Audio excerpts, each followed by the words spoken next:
nomme Annie Dauphiny Samuel.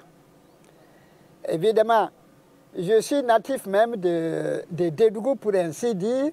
Je suis d'un petit village qui est situé à vol d'oiseau à 15 km de Dédougou, à Kouara. Sinon, moi j'ai commencé mon école à Dédougou, ici aussi, en 1945. 1945 à une école privée protestante à Dédougou, ici. Alors après, nous avons été jusqu'au Mali. Mon certificat d'études d'art du Soudan français. Et quand nous avons eu le certificat d'études, nous sommes revenus au Burkina Faso en 1954. Lorsque je suis à Dédougou ici, j'ai eu la chance d'être repris par M. Henri Vidal, un Européen. C'était lui le directeur de l'école garçon. On l'appelait l'école garçon. Alors je me suis présenté et il a accepté. Il a dit, je peux voir est-ce que j'ai mon certificat d'études. J'ai dit que je l'ai. Il dit, bon, de venir, lui, il va me prendre pour l'entrée en 6e. Alors j'ai repris la classe ici le lundi 18 janvier 1954. Alors, le bâtiment là a été construit, je crois, vers 1953. Je veux dire 53. Et j'ai vu même la construction. Et moi, je suis venu dedans le 18 janvier 1954. Donc l'école avait déjà commencé. Alors, j'ai terminé l'année vraiment heureusement. J'ai eu l'entrée en 6e des cours normaux. Je suis allé à Koudougou. Et alors, en fin d'année, en 1958, j'ai passé le brevet élémentaire. C'était lui qui donnait droit aux enseignants du primaire.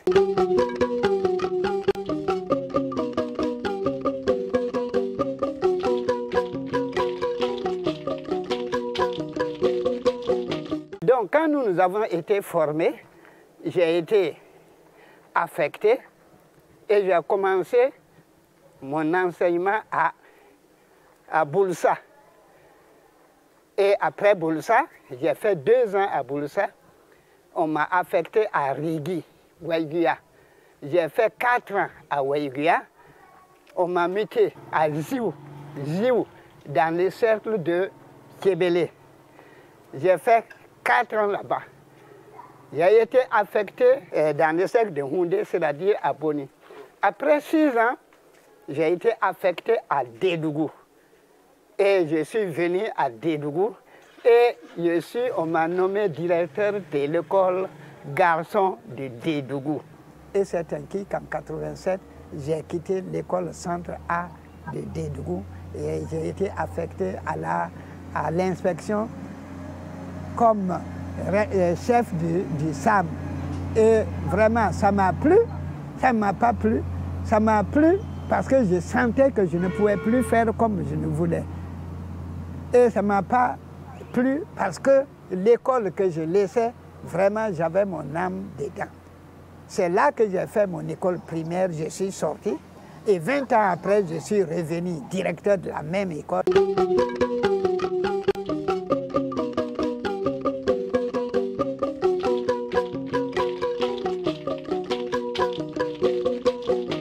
Après 20 ans, j'ai quitté en 1954 et je suis revenu en 1975. Alors on m'a donné la direction. Je suis venu trouver que mon grand frère Sidibé Adama était le directeur de l'école centre, de l'école fille. C'était l'école fille en ce temps. Alors Sidibé Adama et moi, nous nous sommes retrouvés.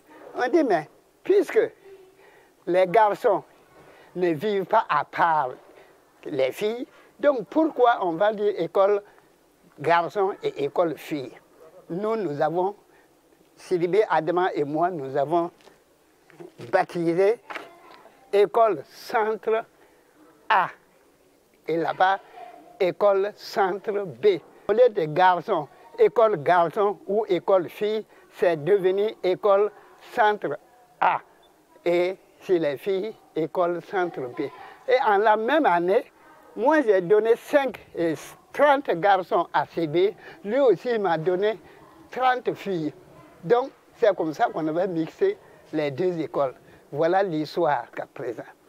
Et je n'oublie jamais l'école centre A, parce que réellement ici, ça m'a donné beaucoup de plaisir, beaucoup de plaisir.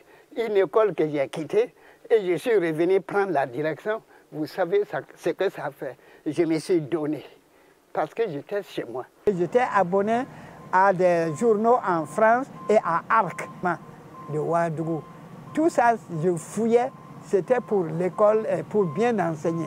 Le journal dont j'ai parlé, l'école en Afrique, et moi j'étais abonné là-bas. Ce qui fait que même dans les propositions d'épreuves qu'on donnait aux écoles, moi je choisissais mes devoirs et avant de quitter l'enseignement, je crois par 2 ou 3 fois, mes sujets ont été pris au niveau national. Cela prouve vraiment que je me donnais vraiment à l'enseignement.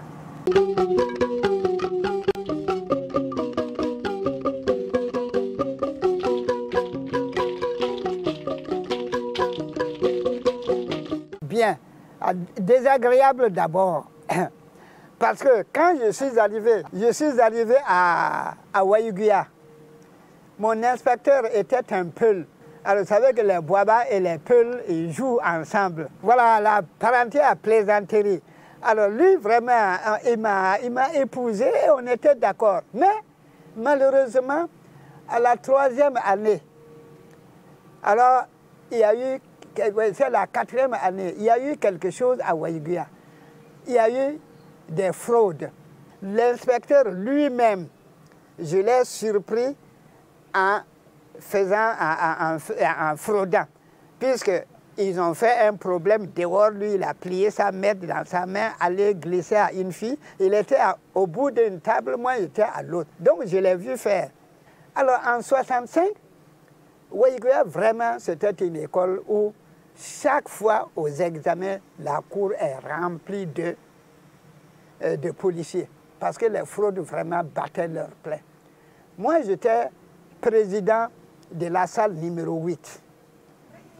Alors, pendant les examens, j'ai vu 2 dames, la fille d'un inspecteur, elle voulait rentrer dans la salle. J'ai dit à mon président, j'ai dit, hey, il ne faut pas laisser ces femmes-là rentrer dans notre salle parce qu'elles vont nous mettre les bâtons dans les roues. Mais les types n'ont rien fait. Il y a eu vraiment fraude dans les autres classes. Un directeur de l'école centre C de Waïguia, qui était nommé comme directeur du centre de Tikaré. Lui, il n'a pas été. Il a placé ses enfants dans les classes pour voir s'il y a des fraudes. Et ses enfants lui ont fait un compte rendu, comme quoi il y a eu fraude. Et lui, il a écrit au directeur de l'enseignement du 1er degré, Bouyen, un Gourounsi. Alors, ce type est venu à Ouagadougou pour enquêter. Et moi, j'étais déjà à Ouaga. Alors, comme moi, je n'étais pas à Waïguia, donc, arrivé, je reçois une lettre me convoquant au 1er degré de l'enseignement. Ah, je suis allé. M. Bouyen m'a fait asseoir devant lui. Il dit, mais M. Ani, alors, qu'est-ce qu'il y a eu comme chose dans votre salle, comme question de fraude? J'ai expliqué ce que je viens de dire. Alors, il m'a dit, ah, quand j'ai fini d'expliquer, lui, il écrivait ce que je disais. Quand j'ai fini, il a dit de signer. Un petit doute est venu. Mais une voix m'a dit, si tu as dit la vérité, pourquoi hésites-tu? J'ai tiré le papier et j'ai signé. Il a dit, merci, monsieur Ani, au revoir. On s'est séparés. Le 24 septembre 1965, j'étais venu à Dédougou et je m'apprêtais à regagner mon petit village quand un collègue, Sidibé Adama, lui m'a dit, mais Annie, que je suis toujours là, que nous sommes convoqués pour le conseil de discipline le 25, c'est-à-dire demain. J'ai dit, comment moi je vais faire, je suis là. nous sommes arrivés à Ouagadougou. J'étais, disons, le premier à répondre à l'invitation. Et quand je suis, nous étions 12, 12 qui étaient sur la liste des accusés. Et ce jour, il y a 3 qui étaient présents. Alors, quand on m'a assis sur la chaise des accusés, le directeur du premier degré a lu ma déclaration et il a dit « Ah, monsieur Ami, est-ce qu'il y a quelque chose à ajouter ?» J'ai dit que je n'ai rien à ajouter. Alors, un certain Diasso Benjamin, qui a fait des dégoûts dans les temps, il me dit « Mais monsieur Ami, que quand les choses... » J'ai dit « Mais moi, je vous ai dit, j'étais le plus jeune et j'avais dit à mon directeur, à mon président, s'il n'a rien dit, que voulez-vous que je fasse? » Donc j'ai vu que les visages se sont décrispés, chacun souriait. J'ai senti que j'avais marqué un point. Voilà vraiment ce qui m'a troublé. Moi qui disais, je ne sais pas ce qui va m'amener en conseil de discipline, voilà, je m'étais présenté en conseil de discipline. Heureusement que j'ai échappé. Ce qui fait réellement ma joie que j'ai éprouvée, c'est surtout ma première année que j'ai passée à Jou. Avec cette faiblesse de cette classe-là, j'ai pu vraiment me débattre. J'ai enseigné comme il le fallait, même la nuit. La première dictée que j'ai eu à faire, tous les enfants ont eu 0. Mon cher, j'ai pleuré en classe. Je suis entré dans le magasin que j'ai regardé, j'ai vu 2 lampes Petromax, 2 lampes Petromax qui marchent au pétrole. J'étais tellement content. J'ai pris ces 2 lampes et j'ai dit à mes collègues, mes jeunes collègues, et ils étaient nouvellement, j'ai dit que moi je vais enseigner mes enfants la nuit, sinon je ne vais pas m'en sortir. Et ils ont refusé, qu'ils n'ont jamais vu ça. Je suis allé à Kébélé, j'ai vu le préfet, je lui ai expliqué. Lui, il m'a donné son accord. Si je peux, lui, il ne voit pas d'inconvénient. Alors, c'est ainsi que, vraiment, moi, j'enseignais des enfants la nuit. Là-bas, le pétrole ne coûtait pas cher. Hein? Donc, l'alimentation, les enfants, la nuit, j'avais recruté des cuisinières. Les enfants mangeaient. Lundi, mardi, mercredi, on fait classe. Et le jeudi, ils sont libres. Quand ils reviennent vendredi, encore on fait classe, on passe la nuit. Et le samedi, ils repartent. Et quand ils sont allés à l'examen, la dictée qu'ils ont eue, c'était la dernière dictée que nous avons eu à faire en classe et on a corrigé. Et c'est sur cette dictée-là que les enfants sont partis tomber à peau. Et dès qu'on a dit les timbres, et on a dit les titres, Carrefour Yembila, il était au fond de la classe, il s'est levé et dit « Ah, que nous on a vu ça !» Vous voyez, si c'était maintenant, on aurait dit qu'il y a pétrole. Hein? Alors que rien, je n'étais à la programmation des résultats, j'entendais toujours Ziou, Ziou, Ziou, Ziou. Donc j'ai dit sur les 21, 19 ont passé. Une fille et un garçon ont échoué. Alors quand je suis sorti, tout le monde disait où est le directeur de l'école des Ziou. On me félicitait partout. Ça, ce sont les collègues eux-mêmes. Vous voyez, ça vraiment, c'est ma joie. Et quand je suis arrivé à Dédougou, je suis chez moi, donc il fallait que je redouble encore de courage. Et en montant, en tout cas, école centre A, je ne peux pas dire quelque chose, mais mes enfants, beaucoup aujourd'hui là, vraiment m'ont montré que j'ai fourni quelque chose. Voilà.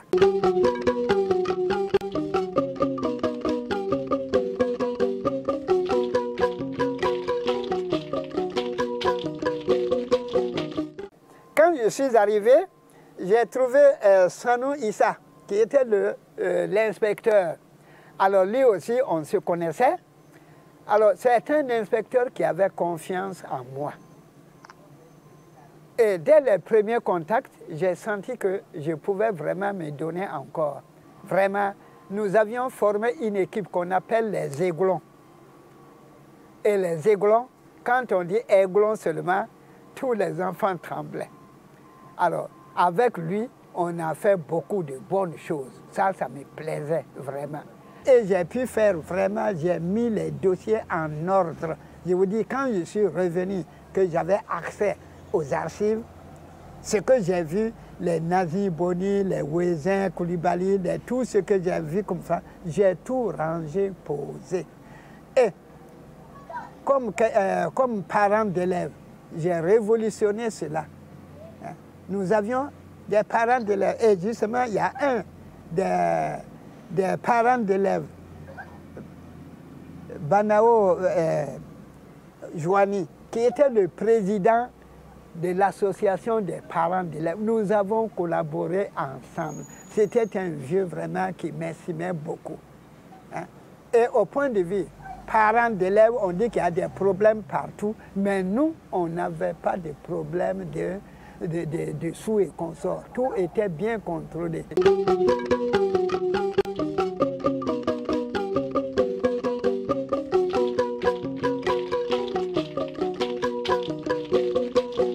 Je crois que c'est en 86 que j'ai été décoré.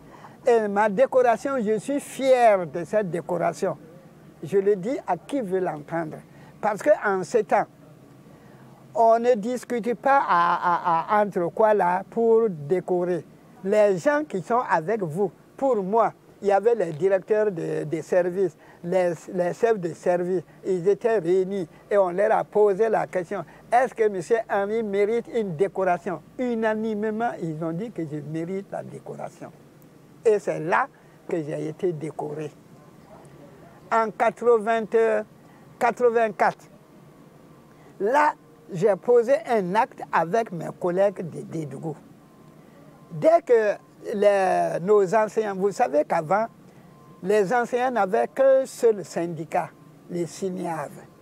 Quand il y a eu le coup d'État, nos gens ont fait une réunion à Bobo. Donc, durant ce conseil, ils ont déjà décrété un mot d'ordre de grève. Dès que j'ai reçu ça, je suis allé voir mon collègue de Centre B, Dumbois. J'ai dit, j'ai dit, cette fois-ci, moi, je n'irai pas en grève parce que vraiment, je ne peux pas comprendre. J'ai dit, pendant que les gens, il y a une révolution, les gens nous n'avons pas marché un peu avec eux pour voir quelle direction ils vont prendre. Nous, déjà, nous voulons nous opposer. Pourquoi? J'ai dit, moi, je ne vais pas à la grève là. Et j'ai expliqué à Dumbois. Lui aussi, il a dit, que si c'est ça, vraiment, j'ai raison. J'ai dit, bon, si j'ai raison, ce soir, vois tous les directeurs des écoles de Dédougou chez moi. Et c'est le même jour, ce mois-là, on s'est retrouvés. Je me suis expliqué. Donc, eux tous, ils ont décidé, donc, ils ne vont pas aller en grève. Et c'est ainsi qu'à Dédougou, le jour de la grève en 1984, personne n'est allé en grève. Et partout après, j'entends dire qu'Annie a empêché la grève à Dédougou. Voilà comment cette affaire s'est passée. Les enseignants révolutionnaires, parce que j'avais dit qu'il ne fallait pas aller en grève, il fallait laisser recommencer l'école et voir comment cette révolution va marcher avec les enseignants. Mais on n'a pas déjà, c'est pas normal que nous prenions déjà position contre eux. Vous voyez? Donc voilà l'histoire des enseignants révolutionnaires. Et c'est ainsi que la révolution a lancé le licenciement de tous ceux qui ont grévé. Et maintenant, quand les préfets envoyaient leurs choses, on a vu que ça dépassait le nombre qui avait été indiqué. Et voilà ce qui a mis notre enseignement à genoux en ces temps, en 84. Voilà, ça là, vraiment, ça a été une histoire. C'est bon, c'est mauvais. Moi, je travaillais pour ma satisfaction personnelle. Si ça plaît, pour ceux à qui je travaille, tant mieux. Mais en tout cas, j'ai travaillé pour être en paix avec moi-même.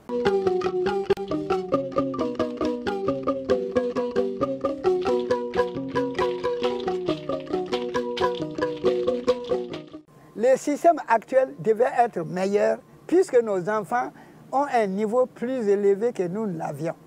Mais du côté moral, il y a baisse. Intellectuellement, ça va. Mais moralement, il y a quelque chose qui ne va pas.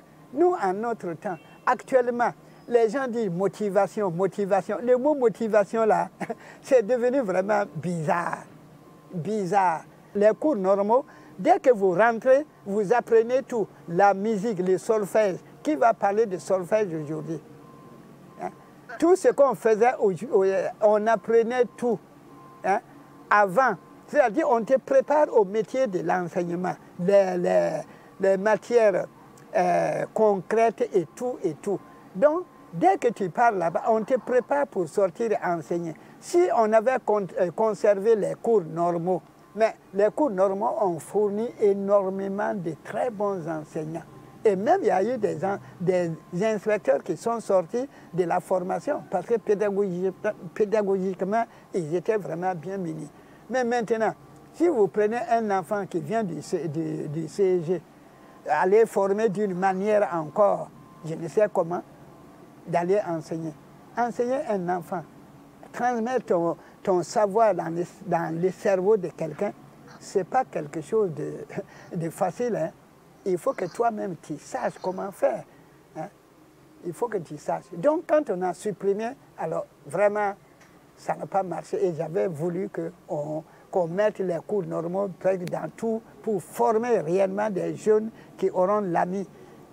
Quand nous étions au cours normal, il y en a qui ont quitté en 5e ou 4e, c'était eux nos préfets. C'était eux nos préfets. Vous voyez? Hein? Alors donc, pédagogiquement, on était bien formés, mais au point de vue pécuniaire, là, aïe, tu vas aller rencontrer quelqu'un qui a été renvoyé du cours normal et c'est lui qui est ton préfet. Vous voyez les choses, comment c'était? Bon, aujourd'hui, moi j'aimerais qu'on voit vraiment ce côté de la formation.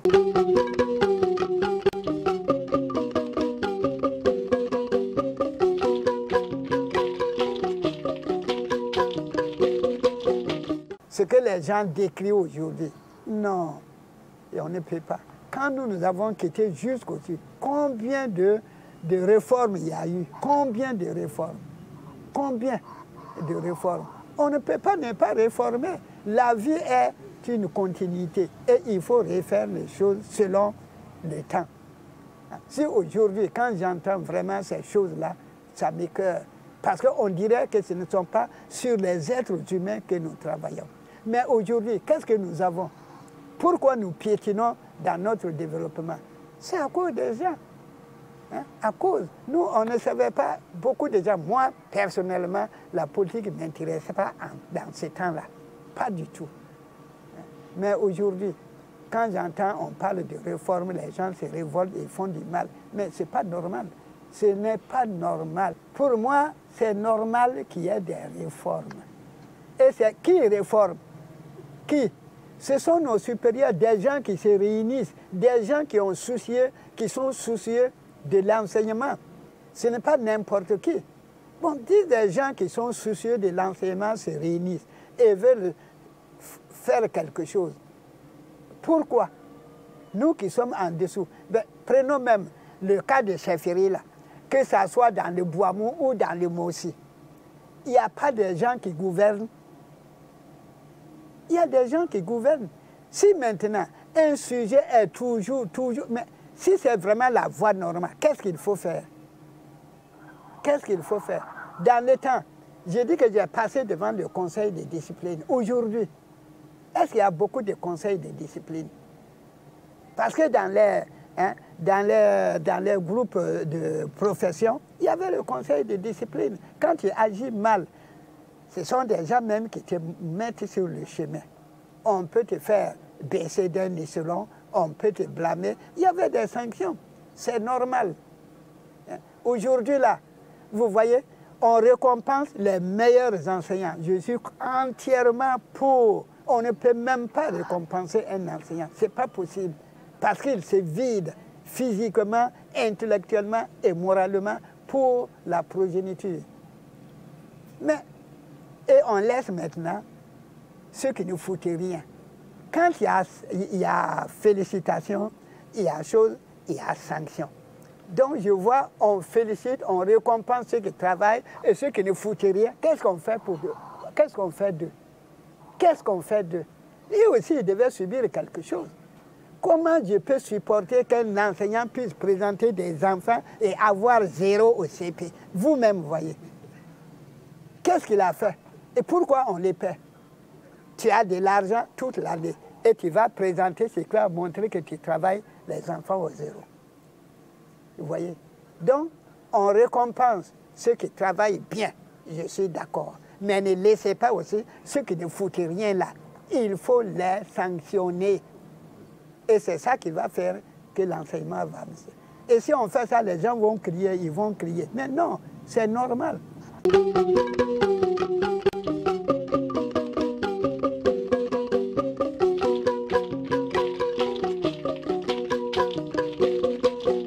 Là, c'est moi. Beaucoup d'enfants, quand ils me saluent, il y en a qui, nous étions des camarades, ils disent alors à 4. Pourquoi à 4? Moi, quand je voulais taper un enfant, je le fais attraper à 4. Je tape sur les fesses. Je tape sur les fesses.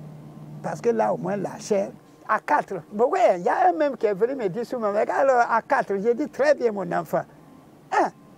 Depuis, non, depuis Rigui, quoi, là, c'est comme ça, même à Dédougou ici. Et j'ai vu l'inspecteur Pio, l'un des derniers inspecteurs à quitter le Burkina Faso. Il se nommait Pio, il était à Bobo. Dans notre classe en 54, Pio est entré.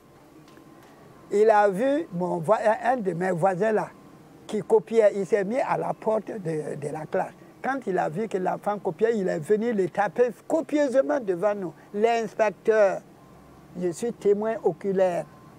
Et aujourd'hui, des gens parlent que quoi. Il y a des enfants, quand ils grondent, hop, ils sont réglés. Il y a des enfants, même ton simple regard, ça le met sur la route. Mais certains, tant qu'on ne les touche pas, ce n'est pas la peine. Il ne fout rien, alors qu'il est intelligent. Comment faire? Comment faire?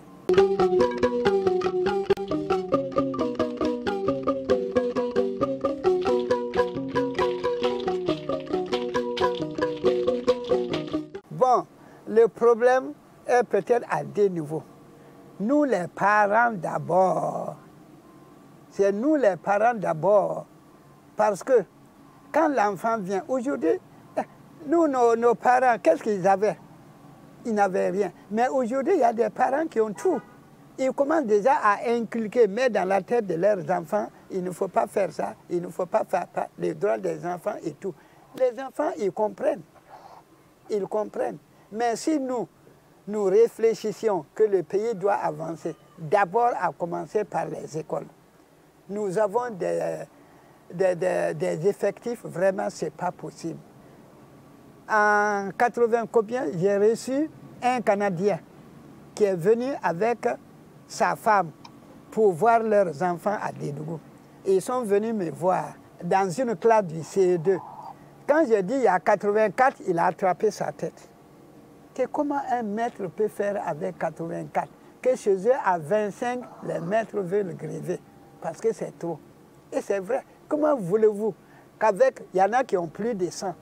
Vous êtes un génie, vous êtes combien pour pouvoir enseigner ces gens? Donc, pour que vraiment ça avance, d'abord, il faut que nous puissions vraiment augmenter les écoles, que nous puissions former réellement des maîtres qui acceptent, s'il faut même signer un papier avant, hein, qui le maintient, qui vraiment le met sur la route. Mais aujourd'hui, les réseaux sociaux, c'est là pour brouiller tout. Hein. Donc, on ne sait même pas. Or, l'homme veut entendre souvent ce qui est mauvais. C'est ce que l'homme veut entendre. Si tu vas trouver des gens qui rient en pagaille, c'est que ce qui se dit là, c'est pas bon. Hein. Mais donc, il faut former des enseignants. Actuellement, il y a des élèves partout. Mais les classes, est-ce que les classes suivent? En notre temps, les enfants même ne voulaient pas aller à l'école. Il fallait les chercher. Les gens allaient dans les villages pour relever dans les papiers là, ceux qui ont l'âge d'aller à l'école. Et souvent même, on cache les enfants. Mais aujourd'hui, on ne les cache pas. Chacun voit l'intérêt de l'école. Et on envoie l'enfant. Mais il n'y a pas de place. il n'y a pas de place. Ailleurs, jusqu'à présent, à Dédougou, dans les classes, il y a beaucoup. Et nous, nous aussi, nous les humains, je nous demande comment nous faisons. Hein? Des gens produisent vraiment les enfants, on ne se demande pas qu'est-ce qu'il va devenir. Non, on donne seulement. Mais c'est grave. Mais il faut qu'on se ressaisisse. Donc, le gouvernement a du fil à retordre. Parce que vous voyez, dans la société là, je vois 3 groupes de personnes. 3 groupes aujourd'hui. Il y a des gens qui sont aigris. Vraiment, le vrai mot aigri là. Il y a des gens qui sont aigris. Ils vont parler bien, mais dans leur fond, ils ne veulent pas que quelque chose passe si ce n'est pas par eux. Il y a les orgueilleux. Ah, ceux qui vraiment, non, ils sont vraiment bizarres. Bizarres, nourris. Et il y a maintenant, le plus grand groupe, c'est ceux qui sont ignorants. Je dis qu'ils ne voient pas plus loin que leur nez. C'est-à-dire qu'ils ne voient pas ce qui est dans quelques années là. Et ils ne voient pas ça. Ils ne voient qu'aujourd'hui là. C'est le plus grand groupe. Ceux qui ne voient pas plus loin que leur nez. C'est ce qui fait nos difficultés. Si nous voyons plus loin que notre nez pour le Burkina Faso, vous allez voir que les choses vont bouger. On a beau mettre, des présidents ont dû se passer. Si vraiment nous ne changeons pas de comportement, de manière de vivre, ça sera toujours difficile. Toujours difficile.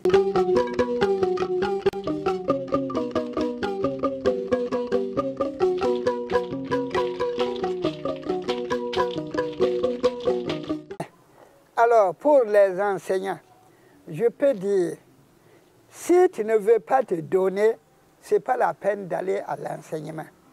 Si c'est pour question de sous là, ce n'est pas la peine d'y aller.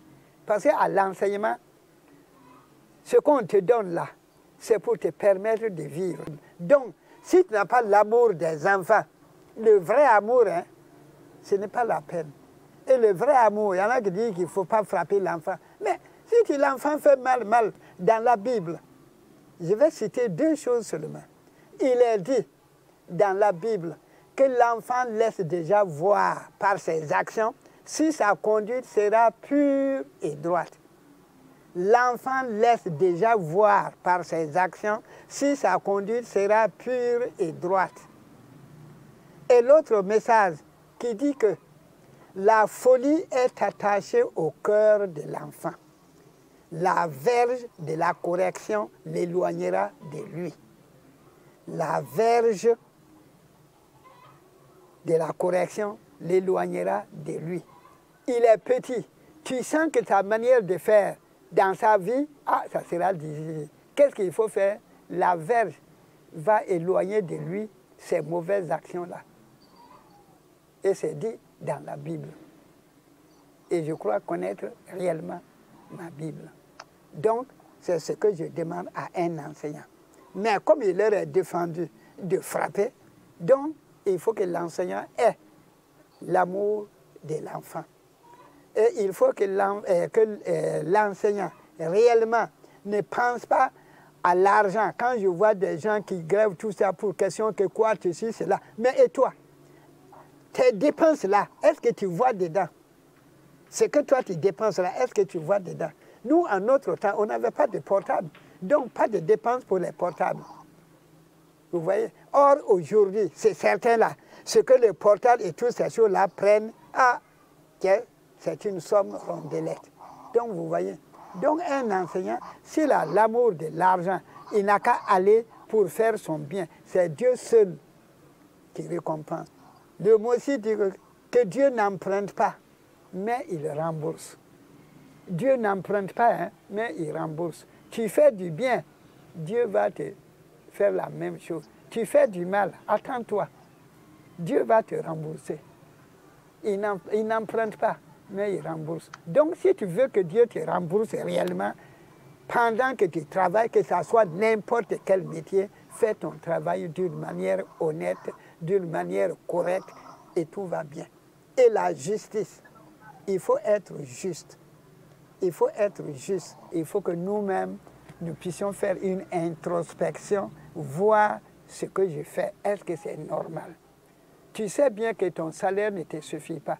Les enseignants ont construit des maisons, ils quittent toujours eux dans la ville. Mais l'essence qui dépend, tout ça là, tu viens en ville, ce que tu ne voulais même pas faire, tu vas le faire. Des imprévus en pagaille. Comment tu vas réussir? Donc, vous voyez, quand je conseille, si vraiment on veut réussir, il faut que chacun ait aussi la maîtrise de soi. La maîtrise de soi. Ce n'est pas tout ce qu'on fait qui est bon. À toi, tu sais ce que tu gagnes à la fin du mois. Assieds-toi tranquillement. Essaie de voir comment tu vas faire pour que toi-même, ta femme, tes enfants puissent être à l'aise.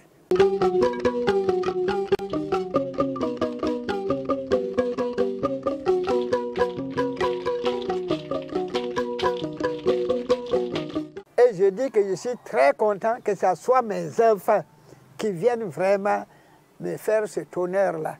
Je ne peux souhaiter que vraiment Dieu les protège, les soutienne, les assiste et leur donne la joie de vivre. Oui, il faut la joie de vivre.